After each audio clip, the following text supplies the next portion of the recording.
ఇంకా నాకు పెళ్ళైన 2 monthsకో ఎన్ని మంత్స్కో బైరి మహేష్ ఆయన ఊకే ఫోన్ చేస్తుండే ఒక 1 month నుంచి.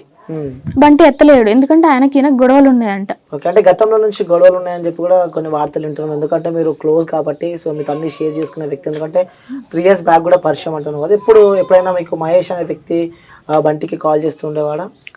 లేదు, నేను వచ్చిన తర్వాత నాకు చెప్పిండు ఇదే. ఇంతకుముందు నాకు తెలియదు. మరి ఆయనకి నాకు గొడవ అయింది, అసలు పడదు, మరి ఎందుకు చేస్తుండో తెలియదు అని చెప్పి నాకు చెప్పిండు.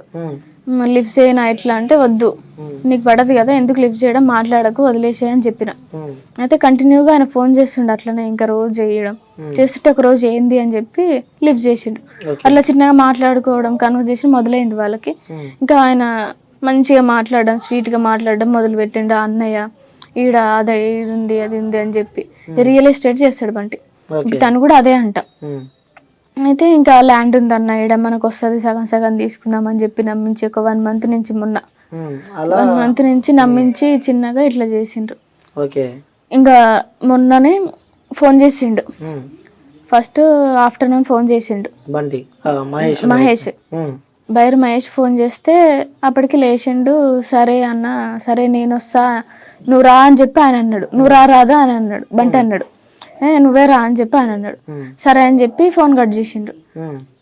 తర్వాత ఇంకా మళ్ళీ ఫోన్ చేసినాక అది నువ్వు మేము ఈడ ఇది తాగుదాం, నువ్వు అది తాగు, తోటలో ఉంటాం అని చెప్పి అన్నాడు. రాండి అని చెప్పి అన్నాడు. నాకైతే అట్లా వినపడింది వాళ్ళు ఫోన్ మాట్లాడుతుంటే. అంటే స్పీకర్ పెట్టలే కానీ నార్మల్గా వినపడుతుంది కదా బయటికి, నాకు అట్లా వినపడింది. సరే అని చెప్పి ఇంకా నేనేం అనలేదు, ఫ్రెండ్సే కదా అని చెప్పి అనలే. అనకపోతే ఇంకా ఈవినింగ్ అవుతుంది 5, ఇంకా రెడీ అయ్యిండు. ఇక రెడీ అయ్యిండు 5కి. అప్పుడు మళ్ళీ కాల్ చేసిండు. నేను కాల్ మాట్లాడుతున్నా, బంటి ఫోన్ ఒక్కటే ఉంది ఇంట్లో, నాకు ఫోన్ లేదు. అయితే బంటి ఫోన్ నుంచే నా ఫ్రెండ్స్తో మాట్లాడుతున్నా. ఆయన 3 times ఫోన్ చేసిండు. బంటి వచ్చి చేసిండా, మళ్ళీ చేస్తే చెప్పు అని చెప్పి ఇంతకుముందు చెప్పిండు. చెప్తే ఇంకా చేసిండని నేను చెప్పిన. చెప్పగానే వచ్చి నాది హోల్డ్లో పెట్టి నా ఫ్రెండ్ని ఆయనతో మాట్లాడి నాకు ఇచ్చిండు ఫోను. హోల్ నుంచి తీసి నేను ఎమ్మటే మాట్లాడినా. బంటి బయటికి వెళ్తున్నా అని చెప్పలే, నాకేం చెప్పలేడు. నాకు ఎప్పుడైనా బయటికి వెళ్ళేటప్పుడు నీడికి వెళ్తున్నా, ఈ టైంకి వస్తా నేను అని చెప్పి వెళ్తాడు. మరి అంత తొందరగా ఎందుకు వెళ్ళిండో తెలియదు. నేను బయట నిలబడ్డాడేమో, బయట వేరే వాళ్ళు ఉన్నారు, నిలబడ్డారేమో అనుకున్నా నేను. కానీ ఇంకా నేను ఫోన్ మాట్లాడినా ఒక 1 hour దాకా ఇంకా అట్లనే ఉన్నా. ఫోన్ అప్పుడప్పుడు ఇచ్చిపోతాడు నాకు, అట్లా ఇచ్చిపోతాడు. నేను ఒక్కదాన్నే ఉంట్లా మళ్ళీ అని చెప్పి ఫోన్ లేదుగా అని చెప్పి ఇచ్చిపోతాడు అప్పుడప్పుడు. అట్లా ఇంకా వెళ్ళిపోయిండు. ఫ్రెండ్స్ దగ్గరికి వెళ్తాడు, ఎప్పుడైనా వెళ్తాడు కదా. ఈవినింగ్ టైము 9కి 10కి 11కి ఎప్పుడు పడితే అట్లా వస్తాడు. 2కి ఇంకా దాటాడు. ఇక 2 వరకే ఇంకా స్టాప్ ఆయన తిరగడం. అయితే ఇంకా వస్తాడులే అని చెప్పి 9 దాకా వెయిట్ చేసిన ఇంకా వస్తలేడు. ఇక ఇంకా వస్తలేడు అని చెప్పి నేను పిన్ని వాళ్ళ ఇంటి దగ్గరికి వెళ్ళి చూస్తే 8 o'clockకి లేడని చెప్పిండ్రు. లేకపోతే ఇంకా సర్లే అని చెప్పి 11 అవుతుంది. 11కి ముందు బైర్ మహేష్ నాకు ఫోన్ చేసిండు. బంటి వెళ్ళిండో లేదో తెలియదు కానీ మళ్ళీ ఎందుకు ఫోన్ చేసిండో తెలియదు నాకు. నేను నా ఫ్రెండ్తో మాట్లాడుతుంటే లిఫ్ట్ చేయలేదు. 11 o'clock నైట్. 11, 10:30, 11 అవుతుంది ఆ టైంలో ఫోన్ చేస్తే నేను లిఫ్ట్ చేయలేదు. నా ఫ్రెండ్ యాక్చువల్లీ బంటి ఫోన్స్ నేను లిఫ్ట్ చేయను, ఇంకా ఎవరెవరో చేస్తూ ఉంటారు అని చెప్పి లిఫ్ట్ చేయను.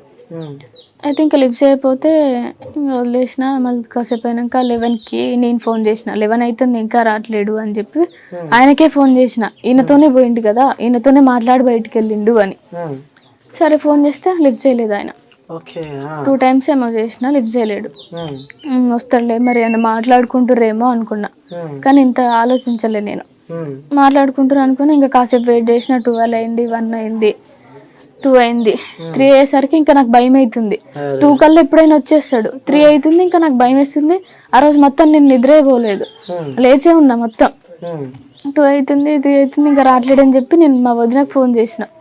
ఫోన్ చేసి వదిన ఇంకా బంటి రాలేదు ఏమో, మరి ఎవరితోనో కాల్ మాట్లాడి లాస్ట్కి అని చెప్పి ఈ నెంబర్ ఇచ్చిన. ఈ నెంబర్కి ఒకసారి నువ్వు కాల్ చెయ్యి అని చెప్పిస్తే అప్పటికి ఆయన ఫోన్ స్విచ్ ఆఫ్. బైర్ మహేష్ది. కొద్దిసేపటికి నేను చేసిన ఆయనకి. మళ్ళీ 5 o'clockకి చేసిన, మార్నింగ్ 6 o'clockకి చేసిన, స్విచ్ ఆఫ్. 6:30 అట్లా అవుతుంది మార్నింగ్, ఇంకా రావట్లేదు. 7 అయ్యే టైంకి ఇంకా మాకు తెలిసింది. పోలీస్ వాళ్ళు కాల్ చేసి బంటి లేడా అని చెప్తే ఇంకా రాలేదు బంటి, నైట్ వెళ్ళిండు, మరి ఎక్కడికి వెళ్ళిండో తెలియదు అని చెప్పిన. నేను అమ్మమ్మ ఉంటది. అయితే ఇంకా రాలేదు తెలియదు మరి అని అన్నా నేను. అయితే బంటి ఇది ఏ షర్టు, హెయిర్ ఎట్లుంది, ఆయన ఏ బైక్ వేసుకొని వచ్చినప్పుడు అడిగారు. చెప్పిన నేను. ఎందుకని నేను అడిగితే వాళ్ళు చెప్పలేదు నాకు. మళ్ళీ అడిగిన నేను, చెప్పలేదు. ఇంకా నేను తర్వాత కాల్ చేస్తా అని చెప్పి పోలీస్ వాళ్ళు కాల్ చేశారు. బంటి నెంబర్. అయితే ఇంకా వాళ్ళు చెప్పలేదు, ఫోన్ కట్ చేసిండ్రు. మళ్ళీ తర్వాత చెప్తామని చెప్పి ఫోన్ కట్ చేస్తే నేను వేరే అన్నకు ఫోన్ చేసిన. అన్న ఇంతకుముందు చేస్తే మళ్ళీ చేసి, విజయ్ అన్న ఏమైంది ఏంటంటే, అరే ఇక్కడ పిల్లలు మరి చెరువు కట్ట దగ్గరికి రారా అన్నాడు. అప్పటికి నాకు భయం వేస్తుంది, ఫుల్ గా భయం వేస్తుంది. ఏం చేయాలో అర్థం కావట్లేదు, ఏమైతుందో అర్థం కావట్లేదు. ఏడుస్తున్నా అప్పటికి. ఏడుస్తుంటే ఇంకా చేసిన తర్వాత నాకు డౌట్ వచ్చింది. డౌట్ వచ్చేసరికి పిల్లల మరి నుంచి ఒక అబ్బాయికి ఫోన్ చేసిన, బంటి ఫ్రెండ్ కి. బంటి ఫ్రెండ్ పిల్లల మరి వాళ్ళు ఉన్నారు. అయితే ఫోన్ పిల్లల మారిలోనే జరిగింది అని చెప్పారు. అందుకని పిల్లల మారి వాళ్ళకి ఫోన్ చేసిన. చెప్పి ఇట్లా బంటి ఉన్నాడా అని చెప్పి అడిగిపిస్తే, భార్య ఉందా అంటే లేదు రూమ్ లో ఉంది అని చెప్పింది. చెప్తే నేను అక్కడనే ఉన్నా, వాళ్ళు చెప్పరేమో అని చెప్పి అట్లా చెప్పించిన. అయితే బంటన్న లేడు, చనిపోయిండు, చంపేసిరు అని చెప్పిండు. ఒక అన్నయ్య పిల్లల మరి అన్నయ్య నరేష్ అని ఆయన చెప్పిండు. పోలీస్ వాళ్ళు కాల్ చేసినప్పుడు ఏం చెప్పారు మీకు? ఆయన ఏం చెప్పలేదు, కానీ అంటే ఎలాంటి షర్ట్ వేసుకుండు, ఎట్లా ఉంది హెయిర్ అని అడిగినట్టున్నారు. అట్లా అడిగిండ్రు అంతే. ఇంకా ఎవరికి కాల్ చేశారు మీరు? వాళ్ళ ఫ్రెండ్ కా? నరేష్ ఆయనకు ఫోన్ చేసిన. ఓకే, ఏమని అడతాను? బంట నన్ను చంపేసి రీడేసిరు అని చెప్పిండు. ఇంకప్పటికి నేను ఫుల్ ఏడ్చుకుంటున్నా. ఇంకా తీసుకెళ్ళిరు నన్ను. నేను అక్కడికి బంటిని వేసిరు, అక్కడికి వెళ్దామని వెళ్తుంటే వాళ్ళు ఇటు రిటర్న్ అవుతారు హాస్పిటల్ కి. నేను సడన్ తీసుకొస్తున్నారు, నాకు తెలియదు. నేను అటు వెళ్తున్నా బంటి ఉన్న దగ్గరికి. మళ్ళీ నేను వాళ్ళు రిటర్న్ వస్తారని నాకు ఫోన్ వస్తే నేను మళ్ళీ రిటర్న్ వచ్చిన హాస్పిటల్ కి. రిటర్న్ వచ్చిన 1/2 hour కి వాళ్ళు వచ్చిండ్రు. ఫస్ట్ ఆ మాట విన్నప్పుడు మీ ఫీల్ ఏంటమ్మా? నేను నమ్మలేదు. నేను నమ్మలేదు. బంటిని చూసిన దాకా నేను నమ్మను, నా బంటి ఉంటాడు అని చెప్పి నేను ఫిక్స్ అయినా. నా బంటికి అట్లా కాదు అని చెప్పి నేను ఉన్నా. కానీ ఫుల్ గా ఏడుపు వచ్చింది. సో ఆ తర్వాత హాస్పిటల్ కి తీసుకెళ్ళిన తర్వాత కానీ మీరు అడిగారా అసలు ఏం జరిగింది వాస్తవంగా, అక్కడ ఎందుకు బంటి ఇలా అయ్యాడు, సో దీని వెనకాల కారణం ఎవరని చెప్పి అడిగారా మీరు? చెప్పిర్రు వాళ్ళే. నేను ఇంకా ఏడ్చుకుంటానే ఉన్నా, మొత్తం ఏడ్చుకుంటానే ఉన్నా. అక్కడ ఫేస్ చూసి అక్కడ నిలబడి అన్నీ నిలబడి ఏడ్చుకుంటూనే ఉన్నా. మొత్తం ఫేస్ అంతా ఖరాబ్ అయింది. మొత్తం ఇక్కడ రాళ్లతో కొట్టిరు, మొత్తం ఇక్కడ కొట్టిండ్రు, మొత్తం ఏదో బ్లడ్ గారుతుంది, మొత్తం వామిటింగ్ చేసుకున్నట్టు ఇక్కడ మొత్తం ఉన్నది. కాళ్ళు మొత్తం ఇట్లా చేసిండ్రు, చేతులు మొత్తం ఇట్లా ముడి చేసిండ్రు, ఇట్లా కట్టేసి కొట్టిర్రు అని చెప్పి వచ్చింది టాక్. ఆడ తాళ్ళు కూడా ఉన్నాయంట, కట్టేసి కొట్టిరట్టుంది అని చెప్పి అన్నారు. లేదు నేను వెళ్ళలేదు. అప్పటికి నేను హాస్పిటల్కి వచ్చారు వాళ్ళు. అట్లా నేను ఇటు రిట్ అయినా, నేను వాళ్ళు అడుగుతుండ్రు అని చెప్పి నేను అటే వచ్చిన. ఇంకా చూసిన హాస్పిటల్ తీసుకొచ్చినాక మార్చిలో పెట్టినాక చూసిన. నేను చూసిన ఇంకా మొత్తం ఎలానో నాలుక మొత్తం బయటకు వచ్చేసి, పీక మీద నొక్కితే నాలుక బయటకు వస్తుంది కదా, పీక మీద కాలేసిర్రో ఇట్లా అవి బట్టి గుంజిర్రో తెలియదు, ఇంకా తాళ్ళు బట్టి నాలుక మొత్తం బయటకు వచ్చేసింది. ప్రైవేట్ అన్ని అనుకుంటా, జిప్పు ఊసింది మొత్తం. ఇంకా ఆయన మొలతాడు ఈడుకొచ్చింది, ఈడుండేది ఇంత టైట్ అయి పైకి వచ్చేసింది. మొత్తం ప్యాంట్ మొత్తం బుడద అవ్వడం అంతే, అట్లా జరిగింది. అసలు ఎక్స్పెక్ట్ చేసావా అమ్మా నువ్వు? ఎందుకంటే ఎంతో ఇష్టపడి పెళ్లి చేసుకున్న తర్వాత ఇలా అయిపోతుంది, బంటి సడన్ గా చేయి జారిపోతాడు. ఎందుకంటే పెళ్ళి కూడా మీకు 6 నెలలే జరుగుతుంది కాబట్టి ఇలా చేయి జారిపోతాడు మీ బంటి. ఎందుకంటే ఇంట్లో వాళ్ళకన్నా ఎక్కువ ఆ బంటిని ఊహించుకున్నాను. సో బంటితో లైఫ్ లాంగ్ చాలా హ్యాపీగా ఉందాం అనుకున్నావు, కానీ సడన్ గా ఇలా అవుతుంది అని చెప్పి అనుకున్నారా మీరు? అసలు ఎక్స్పెక్ట్ చేశారు? అసలు ఆలోచన ఎక్స్పెక్ట్ చేయలేదు. చెప్పిన వాళ్ళు నేను నమ్మలేదు. నేను చూసినప్పుడు కూడా నా బంటి చనిపోలేదు, లేచే ఉంటాడు, లేస్తాడు నా బంటి అనే చెప్పాను నేను. ఏమని చెప్పింది చివరిగా బంటి మీతో? చివరిగా మాట్లాడిన మాటలు కానీ అవన్నీ గుర్తున్నాయి? ఆ రోజు మాట్లాడింది, నాన్న నీకు ఫోన్ కొనిస్తా, 14 iPhone కొనిస్తా, ఈవినింగ్ వచ్చి నేను ఫోన్ కొనిస్తా, ఓకేనా, బయటికి వెళ్తా నేను తర్వాత అని చెప్పిండు. సరే అని చెప్పి నేను అన్నా. ఆఫ్టర్నూన్ అన్నం తినిపించిన నేను. ఆ అన్నమే హాలు కొట్టినప్పుడు బయటకు వచ్చింది.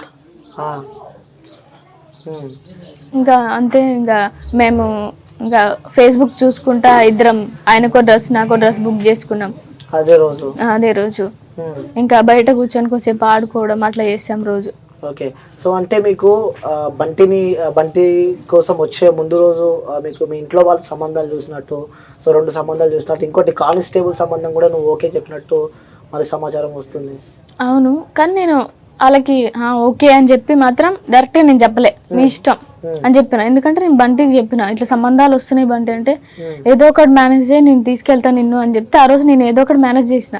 ఆయన ఇట్లా నార్మల్గా మాట్లాడుతుంటే అని నేను అన్నా, బంటి అలానే అనమన్నాడు అని నేను అన్నా. ఎందుకంటే నాకు అంత ప్రెజర్ అవుతుంది ఇంట్లో, ఇంకా నాకు బయటికి వెళ్ళనియరు, నో అన్నా అనుకో నేను ఇంట్లో బయటకు వెళ్ళనియరు అని చెప్పి నేను భయపడ్డా. అట్లా బంటి చెప్పమంటే చెప్పేసిన. ఇంకా నెక్స్ట్ డే నాకు ఎంగేజ్మెంట్ అని సడన్ గా ఫిక్స్ చేసిర్రు. ఇంకా నేను వచ్చేస్తా, నాకు తెలియదు నేను వచ్చేస్తా అని చెప్పి అన్న. సరే చేసుకుందాం అని చెప్పి పెళ్లి చేసుకున్నాం. ఎక్స్పెక్ట్ చేశారా మీ ఇంట్లో వాళ్ళే ఇట్లా చేస్తే ఇట్లా బంటి విషయం ఇట్లా అవుతుంది అని చెప్పి? నేను అసలు ఎక్స్పెక్ట్ చేయలేదు. నార్మల్ గా అంటారు కోపం మీద అనుకున్నా కానీ చేస్తాడు అనుకోలే ఇట్లా మన. మీ కుటుంబం పైన మీరు ఆరోపణ చేస్తున్నారు, వాళ్ళే చంపుతుంటారు అని చెప్పి కూడా మీ బ్రదర్స్ పైన మీరు చెప్తూ ఉంటారు. కాబట్టి ఇక చిన్నప్పటి నుంచి ఎంతో ప్రేమగా అనురాగంతో మీరు ఒక చెల్లెగా ఉన్నారు కాబట్టి ఎలా ఉండేవాడు మీ అన్న? చిన్నప్పుడు మంచిగా ఉండేటోళ్ళం, కానీ ఈ లవ్ వచ్చిన కాంచి కొంచెం మా మధ్యలో దూరం పెరిగింది. అని నాతో మాట్లాడకపోవడం, మాట్లాడినా సీరియస్ గా మాట్లాడడం, వేరేలాగా మాట్లాడడం అన్నట్టు చేసిండు. ఇక నేను కూడా మాట్లాడడం మానేసిన. ఇంకా నేను బంటిని పెళ్లి చేసుకుంటానని చెప్పి మాట్లాడడం మానేసిన ఆయనతోనే. ఇంకా అట్లా కోపం ఎక్కువ అయింది ఆయనకి, నేను చెప్పితే వినలేదు అని చెప్పి. ఓకే. సో పెళ్ళైన తర్వాత కూడా రీసెంట్ టైమ్స్ లో కూడా మీ మదర్ వచ్చి మిమ్మల్ని కలుస్తూ ఉండేదంట, అప్పుడప్పుడు వచ్చి కలుస్తూ ఉండేది. ఇంట్లో వాళ్ళకి తెలియకుండా వచ్చేదా మీ మదర్? తెలియకుండా వచ్చేది, అంటే నన్ను తీసుకెళ్ళడానికి వచ్చేది. అంటే నువ్వు వచ్చేసే, ఇంకా ఈ ఇంట్లో ఎట్లా ఉంటాం, ఇట్లా ఉంది ఇల్లు, మనం ఎట్లున్నాం ఏంది అని చెప్తే, ఏ ఇంట్లో ఎట్లుండడం కాదు మమ్మీ, మన మనసులు ఎట్లుండాలి, మంచిగా ఉండాలి. ఆయన నన్ను మంచిగా చూసుకుంటున్నా, నేను ఆయన మంచిగా చూసుకుంటున్నా, మా మనసులు ఇద్దరికి కలిసినాయి. ఏ ప్లేస్ అయినా ఏ ప్లేస్ లో అయినా ఉంటా నేను, అది గుడిసె అయినా నేను ఉంటా అందులో అని చెప్పిన. అట్లా 3-4 టైమ్స్ చెప్పిన. ఇంకా క్రిస్మస్ కి ఒక రోజు ముందు వచ్చింది, వదినతో మాట్లాడదామని రమ్మన్నా. వదిన మాట్లాడింది, మీ బిడ్డకి ఎలాంటి లోటు ఉండదు, మేమంతా మంచి చూసుకుంటాం, నా బంటి అంత దుర్మార్గుడు కాదు అని చెప్పి మాట్లాడింది. అంత వదిన మాట్లాడంగానే ఆ మనసు మారింది కొంచెం మమ్మీది. అయితే మేము రిసెప్షన్ పెట్టుకోవాలనుకుంటున్నాం, మరి మీ ఇంట్లో మాట్లాడమా వచ్చి అని చెప్పి వదిన అన్నది. వద్దమ్మా, మా ఇంట్లో వాళ్ళు మంచోళ్ళు కాదు, మంచిగా ఉన్నారుగా, మంచిగా ఉండండి, రిసెప్షన్ ఇవన్నీ ఎందుకు, మా వాళ్ళు తక్కువ కాదు అని చెప్తే సరే మరి ఇక అని చెప్పి అన్నది మా వదిన. ఆ రోజు ఇంకా మాట్లాడంలో అదే లాస్ట్ అంటారా? ఎందుకు అంత బంటి అంటే అంత ప్రేమ, అంత ఇష్టం? ఎందుకంటే సో ఈ క్వశ్చన్ నేను ఎందుకు అడుగుతున్నా అంటే, సో చిన్న ఉన్నప్పటి నుంచి కన్నీ పెంచిన కన్నా తల్లిదండ్రుల కన్నా సొంత అన్నల కన్నా ప్రేమకి అంత ఇంపార్టెన్స్, ప్రేమకి అంత వాల్యూ ఉందంటే నీ వర్షన్ నువ్వేం చెప్తావమ్మా? సేమ్ మా ఫ్యామిలీలో ఎట్లా చూసుకుంటారు నన్ను అట్లనే చూసుకుండు, ఇంకా వేరే వాళ్ళు చూసుకుంటారు అని చెప్పి ఇక నేను నమ్మలేను. ఎందుకంటే ఎవరు ఎట్లా వస్తారో తెలియదు కదా, మనకి ఏదో సంబంధం వస్తే మనం ఆయన క్యారెక్టర్ చూడాలంటే టైం పడుతుంది కదా, పెళ్లి చేసుకున్నాకనే చూడాలి ఆయన క్యారెక్టర్. నేను 3 years నుంచి నా క్యారెక్టర్ చూసిన, మంచిగా మాట్లాడతాడు, మంచిగా ఉంటాడు, బయట వాళ్ళు చెప్పిన విధానం మంచిగా ఉంటాడు అన్న, అది ఇదని చెప్పిన చాలా మంది చెప్పారు నాకు. మంచోడు అని చెప్పి కూడా నువ్వు అంటున్నావు. మంచోడు కూడా 2-3 కేసులు ఉన్నట్టు మాకు తెలిసింది. తను మాత్రం తప్పు చేయడు, తన మీదకి వస్తే మాత్రం ఊకోడు అంతే. ఇంకా అది తన గొడవ కాదు, ఎవరిదో అంట. ఎవరిదో గొడవ అయితే వెళ్తే ఈయన మీద అటాక్ అయింది, మరి ఈయనకి చేయాలనుకురో ఏమో, ఇట్లా కత్తితో పొడవడం, కాలికి దెబ్బ తాకింది. అప్పుడు జరిగితే ఇంకా ఈయన కేసు పెట్టిండు, వెళ్ళి కేసు పెట్టిన తర్వాత, మర్డర్ కేసు పెట్టిన తర్వాత వాళ్ళు కాంప్రమైజ్ మొత్తం అయ్యారు. ఇంకా నెక్స్ట్ ఇంకా బయట తిరుగుతూ ఉంటారు ఇక అందరు, వాళ్ళు వీళ్ళు ఒక్కడ ఎక్కడనో కలుసుకుర్రు. అంటే కలవడం కాదు కానీ వాళ్ళు ఆడున్నారు, బంటి ఈడున్నాడు. లాంగ్వేజ్ వేరేలాగా మాట్లాడతారు గలీజ్గా. బంటి ఊకోలే, ఇంకా నన్ను ఎందుకు అట్లా మాట్లాడుతారు అని చెప్పి అది చిన్న లొల్లి అయింది, అది కేసు కింద పెట్టి. సో మీ పెళ్ళైన తర్వాత ఎప్పుడు భయం అనిపించలేదు? ఎందుకంటే మీ అన్న వాళ్ళు చెప్తూ ఉన్నావు బంచోలు కాదని చెప్పి, మరి ఎప్పుడు భయం కాలేదా? లేదు, నాకు అంతా ఇది చేస్తారు అని చెప్పి అనుకోలే నేను. అంటే కోపం వచ్చినప్పుడు ఎవరైనా మాట్లాడతారుగా, మరి అంత మూర్ఖంగా ఉండరుగా నా అన్నలు అనుకున్నా నేను, కానీ ఇట్లా చేస్తారు అనుకోలేను. సో ఎక్స్పెక్ట్ చేయలేదు నేను. ఓకే. సో బంటితో మీకున్న మెమోరీస్ షేర్ చేసుకోవాలంటే ఏం షేర్ చేసుకుంటాం? చాలా ఉన్నాయి అసలు. మేము చాలా ఎంజాయ్ చేసినాం, చాలా తిరిగినాం. ఆ మాటలు, ఆయన చేసే విధానం మర్చిపోలేను నేను. ఏమంటూ ఉంటావాడు ఎప్పుడు? అమ్మ అని పిలుస్తాడు నన్ను. వాళ్ళ మమ్మీ లేదు తనకి, yes, నన్ను అమ్మ అని పిలుస్తాడు. అంటే లవ్ మ్యారేజ్ కాబట్టి ఫ్యూచర్ గోల్స్ కూడా ఉంటాయి. ఎప్పుడైనా ఇద్దరు కలిసినప్పుడు ఆ గోల్స్ గురించి మనం డిస్కస్ చాలా మాట్లాడుకున్నాం, మొన్న కూడా మాట్లాడినాం. ఈ మొన్న ఇదే డిస్కషన్, ఈ ప్లేస్ అమ్మి మేము వేరే ఇల్లు కట్టుకోవాలనుకుంటున్నాం. మొన్న 24కి వచ్చిండు ఇడికి, మాట్లాడిండు ఈ ప్లేస్ అమ్ముదామా ఎట్లా తక్కువకి వస్తుంది అని చెప్పి మాట్లాడితే తక్కువకి వస్తుంది అని చెప్పి ఆపేసినాం. ఇంకా మనం ఇల్లు కొనుక్కోవాలి, ఇల్లు కొనుక్కొని కట్టుకోవాలి, మనం ప్లేస్ కొందామా ఎట్లా అని చెప్పి చాలా మాట్లాడుకున్నాం. ఇల్లు కొన్న తర్వాత కారు కొనుక్కుందాం అని చెప్పి మాట్లాడుకున్నాం, అన్ని మాట్లాడినాం. ఇంకా నెక్స్ట్ ఇల్లు కట్టుడే అని చెప్పి చెప్పిండు నాకు. ఓకే, సో అదే రోజు చివరిగా బంటి వెళ్ళిపోయాడు. సో దాని తర్వాత నెక్స్ట్ ఏమనుకున్నారు మీరు ఇద్దరు కలిసినప్పుడు? కానీ ఫ్యామిలీకి సంబంధించిన వాళ్ళని మీ కుటుంబ సభ్యులు ఎట్లా ఒప్పుకోలే అని చెప్పి చెప్తున్నాం. సో ఎప్పుడైనా సందర్భాలు వచ్చినాయి, అరే కుటుంబాన్ని ఒప్పిద్దాము, సో అందరం కలిసి ఉందాం అని చెప్పి ఎప్పుడైనా ఆ సందర్భాలు వచ్చినాయి? బంటి వచ్చినాయి. మా వాళ్ళు ఏమన్నా కూడా బంటి ఏమన్నాడు, అసలు ఏమన్నాడు. సరే మన వాళ్ళు కోపంగా అంటారు కదా, నేను చేసుకున్న జాబ్ నా మీద కోపం ఉంటుంది అని చెప్పి లైట్ తీసుకొని వదిలేస్తాడు. తర్వాత కలుస్తాంగా ఎట్లాగో అని చెప్పి ఏమనలే ఇంతవరకు వాళ్ళనైతే. సో కుటుంబాన్ని ఎప్పుడో ఏమనలేదు. సో అంటే మీరు ఏమనుకుంటున్నారమ్మా మనసులో? అంటే దీనికి శాపం ఎవరు అంటే ఏమనుకుంటున్నాం? ఎందుకంటే ఇష్టం లేని పెళ్లి చేసుకోవడం తప్ప, లేకుంటే కులాంత వివాహం చేసుకున్నాడు తప్ప, ప్రేమించడమే తప్ప అంటే నువ్వేం చెప్తావు? మా వాళ్ళు చేసింది తప్పు అని నేను అంట. ఇప్పుడు ఎవరైనా పెళ్లి చేసుకుంటారు అట్లా, ఇప్పుడు చాలా మంది ఉన్నారు కదా చేసుకున్న, చాలా మంది ప్రేమించుకుంటారు. ఇవన్నీ కాదు, వాళ్ళు మనసు అట్లుంది, వాళ్ళు మారాలి ఫస్ట్. వాళ్ళు మనుషుల మనుషులైతే మంచిగా ఉంటారు, మృగాలు అయితే అట్లనే చేస్తారు వాళ్ళు. ఎందుకంటే ఆల్రెడీ నువ్వు బంటిని కోల్పోయినావు కాబట్టి. సో ఈ సమాజంలో గతంలో కూడా మనం చూసాం, ప్రణయామృత ఇష్యూ కూడా మీరు చూసే ఉంటారు. సో నెక్స్ట్ ఇంకా ఇలాంటి సంఘటనలు జరగొద్దు అంటే, ఎందుకంటే ఆ విషయంలో సంఘటన మనం చూస్తే మాత్రం ఒక కూతుర్ని కోల్పోయిన ఆవేదనలో ఆ తండ్రి చేసిన అని చెప్పి కూడా చెప్పడం మనం చూస్తున్నాం. ఇప్పుడు మీ వర్షన్కి వస్తే ఒక అన్న, మీ బ్రదర్ ఇలా చేయడం మనం చూస్తున్నాము. అంటే ఈ ఇష్యూకి సంబంధించి మీరు అందులో ఉన్నారు కాబట్టి, సో నేటి సమాజానికి, సో చూస్తున్న వాళ్ళందరికీ మీరు చెప్పాలంటే ఏం చెప్తారమ్మా మీ తరపు నుంచి? ఎందుకంటే బాధ అనుభవిస్తున్నారు కాబట్టి. కొంచెం పేరెంట్స్ పిల్లల మనసు కూడా అర్థం చేసుకుంటే మంచిది. ఎందుకంటే ఇప్పుడున్న జనరేషన్లో గిత్త మాట అన్నా చనిపోవడం కాడికి పోతున్నారు. అట్లా పేరెంట్స్ ఒత్తిడి చేయడం తగ్గించాలి. సరే వాళ్ళు ప్రేమించిర్రు అని అంటే, సరే వాళ్ళు ఎలాంటి వాళ్ళు కనుక్కొని, మరి ఏంది ఏమన్నా జాబ్ చేస్తున్నావా, జాబ్ చేపిరి, మీరే జాబ్ చేస్తా అంటే ఇయ్యిరి, లేకుంటే మీరు జాబ్ ఇప్పిరి, ఇట్లా జాబ్ చేసుకొని మంచిగా ఉండేటట్టు చూడరు. కానీ ఆయన ఎవరో కులం తక్కువ అనే ఉండకూడదు. అట్లా కులం తక్కువ అనే చాలా మంది చనిపోతుర్రు. అట్లా జరగకూడదని నేను అనుకుంటున్నా. నాకు జరిగినట్టు వేరే అమ్మాయికి జరగకూడదు. ఏ అమ్మాయి తట్టుకోలేదు. దాని తర్వాత మీ ఫ్రెండ్స్ దగ్గర నుంచి కానీ మీ కుటుంబ సభ్యుల దగ్గర నుంచి కాల్ రావడం కానీ జరిగిందా? మీ మదర్ దగ్గర నుంచి? మదర్ దగ్గర నుంచి కాల్ వచ్చింది. అయిపోయిన తర్వాత, చనిపోయిన తర్వాత? ఫస్ట్ చనిపోయినాక వెంటనే నాకు విషయం తెలియంగానే అన్నయ్యకి ఫోన్ చేసిన, విషయం తెలియంగానే ఎమ్మటే మమ్మీకి ఫోన్ చేసిన. ఫోన్ చేసి ఏడ్చిన. ఫస్ట్ ఏడుస్తుంటే ఏమైంది అని అన్నది. బంటి చనిపోయిందంట అన్న. అన్నది. ఎట్లా అంటే నవీన్ ఉన్నాడు ఆ ఇంట్లో అన్న. అయితే లేడు, పాతచూరపేటకి వెళ్ళిండు అని అన్నది. ఎందుకు అని అన్న. ఏదో నాయనమ్మ చనిపోయింది, నాయనమ్మ చనిపోయింది, వెళ్ళిండు అని అన్నది. సరే అని చెప్పి నేను ఫోన్ కట్ చేసిన. ఇంకా అంతే. మళ్ళీ నేను హాస్పిటల్ దగ్గరికి వెళ్ళినప్పుడు నా ఫ్రెండ్స్ వచ్చిర్రు అందరు. నా ఫ్రెండ్స్కి మమ్మీ ఫోన్ చేసింది. ఫోన్ చేస్తే అప్పుడు మాట్లాడింది. అంటే నా ఇంకా ఏడవడమే తప్ప ఇంకేం లేదు. వంటి చనిపోయింది అమ్మి అని ఏడ్చిన. ఇంకేం మాట్లాడలేదు. అదే లాస్ట్ చివరి కాల్. అవును. ఓకే, సో మీరు బంటిని ఏమని పిలుస్తుండే వాళ్ళు? నాన్న అని పిలుస్తా. నా పిలుపుకు దూరం అయ్యావా? చాలా. ప్రతిరోజు పిలుస్తాడు అమ్మ అని. మీరు అలానే పిలుస్తుండే వాళ్ళ? అంటే ఒక అమ్మ లేని లోటు మీరు తీర్చారు ఒక భార్యగా, కానీ ఇలా జరుగుతుంది అని చెప్పి కూడా అనుకోలేదు అసలు. ఓకే, ఇంకేదన్నా మీ లైఫ్లో జరిగిన ఒక మర్చిపోలేని ఒక మెమొరీ కానీ ఉందంటే ఏం చెప్తారు? ఎందుకంటే అది ఇప్పటిదాకా చెప్పారు కాబట్టి. సో మర్చిపోలేని మెమొరీ అంటే లైక్ అది ఏదైనా సరే కానీ, ఒక సర్ప్రైజ్ ఇవ్వడం కానీ, అలాంటివి ఏదైనా మీ లైఫ్లో మెమరీస్ ఒకసారి గుర్తు చేసుకోవాలంటే ఏం చేసుకుంటారు? నేనేం సర్ప్రైజ్ ఇవ్వలే, కానీ బంటి ఇచ్చాడు నాకు. బంటికి నాకు గొడవ అయినప్పుడు సంథింగ్ మాట్లాడుకోలేదు 1 month మేము. మాట్లాడకపోతే నేనే మాట్లాడలేదు, తను మాట్లాడేవారు. నార్మల్గా మాట్లాడుతుండే, నేను ఎప్పుడు మాట్లాడినట్టు మాట్లాడలే. అట్లా కాదని చెప్పి ఇంకా నా బర్త్డేకి వచ్చి డైరెక్ట్ ఎంగేజ్మెంట్ చేసుకున్నా అక్కడ. అదే స్పెషల్ నాకు. ఇంకా బర్త్డేకి వచ్చి direct engagement, rings, gold rings తెచ్చిండు 2, కేక్ లోపల పెట్టిండు, కేక్ కట్ చేపించిండు, లోపల నుంచి తీసి పెట్టిండు. సో అది లైఫ్లో మర్చిపోలేని సర్ప్రైజ్ అంటారు.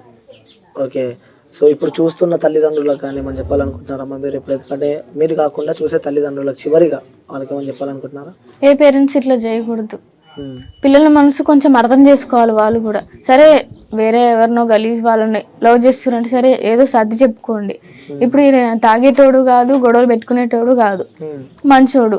ఆయన మా పేరెంట్స్కి తెలుసు ఆల్రెడీ, మా ఇంటికి వస్తాడు కదా ఆల్రెడీ, మా పేరెంట్స్కి తెలుసు. కానీ బయట వాళ్ళు ఏం చెప్పారో మా అన్నయ్యకి, ఎవరేం చేసిరో మా అన్నయ్యకి కోపం పెరిగింది బాగా. ఉమ్. అట్లా పేరెంట్స్ ఏ పేరెంట్స్ ఉండకూడదు.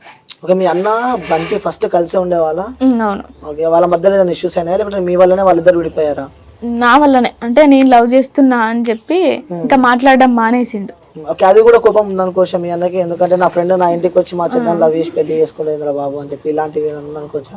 ఏమో మరి ఇంకా. కానీ నువ్వు ఎందుకు లవ్ చేసినావు అని, క్యాస్ట్ కదా మనకి, క్యాస్ట్ అది ఓకే, కులం అడ్డం వచ్చింది అనమాట మొత్తానికి ఇక్కడ. వాళ్ళ క్యాస్ట్ వేరు, మన క్యాస్ట్ వేరు. మన వస్తే వచ్చేది రక్తమే కదా, ఎవరికి వస్తే వచ్చేది అదే. నేను సేమ్ అట్లానే అన్నా. ఉమ్, ఎవరైనా మనుషులే కదా, కులం తక్కువ చేస్తే మాత్రం నేను ఊకోను. అందరి ముందు అన్న అట్లా ఇంట్లో, నేను ఉమ్. కులం తక్కువ చేస్తే నేను ఊకోను అని చెప్పిన. సో అది చివరిగా ఏం న్యాయం కావాలని చెప్పి కోరుకుంటున్నారమ్మా మీరు?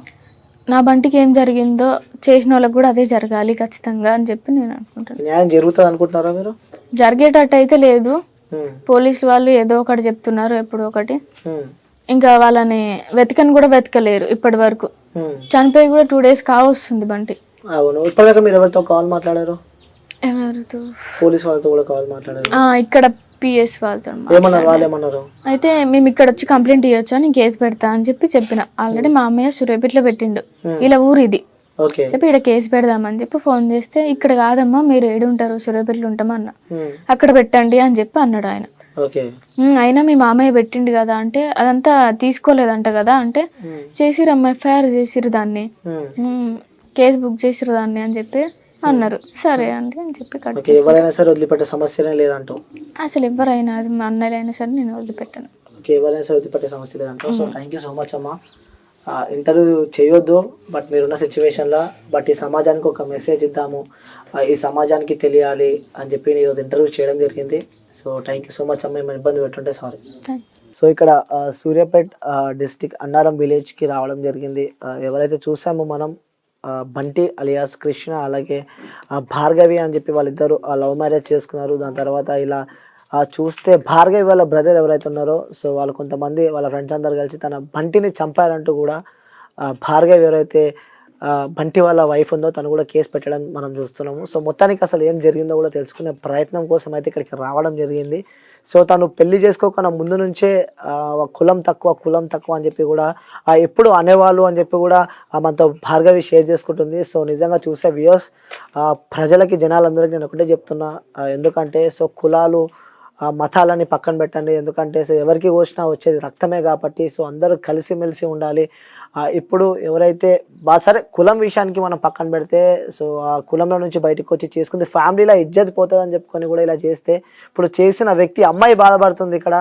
సో వాళ్ళు సంతోషంగా లేకుండా, సో వాళ్ళ కడుపులో పుట్టిన కూతురే ఇప్పుడు ఇక్కడ రోధిస్తుంది, నా భర్త లేడు అని చెప్పి. నిజంగా ఇలాంటి సంఘటనలు మరి ఎప్పుడు నేను చూడొద్దని చెప్పి కూడా అనుకుంటున్నా. గతంలో మనం చూసినాం మిర్యాల కూడా ఇష్యూ. సో మళ్ళీ అదే ఉమ్మడి నల్గొండ జిల్లాలో కూడా ఇలాంటి ఒక ఘటన చోటు చేసుకున్నందుకు నిజంగా బాధేస్తుంది. సో ముందు కూడా ఇలాంటి నేను ఇంటర్వ్యూస్ చేయకూడదు, ఇలాంటి సంఘటనలు కూడా మళ్ళీ జరగకూడదు అని చెప్పి కూడా మనస్ఫూర్తిగా కోరుకుంటున్నా. సో ఇది ఇప్పటి వరకు నా ఇంటర్వ్యూ. మళ్ళీ కలుస్తా ఇంకో ఇంటర్వ్యూతో. అంతే, బై బై, సైనింగ్ ఆఫ్.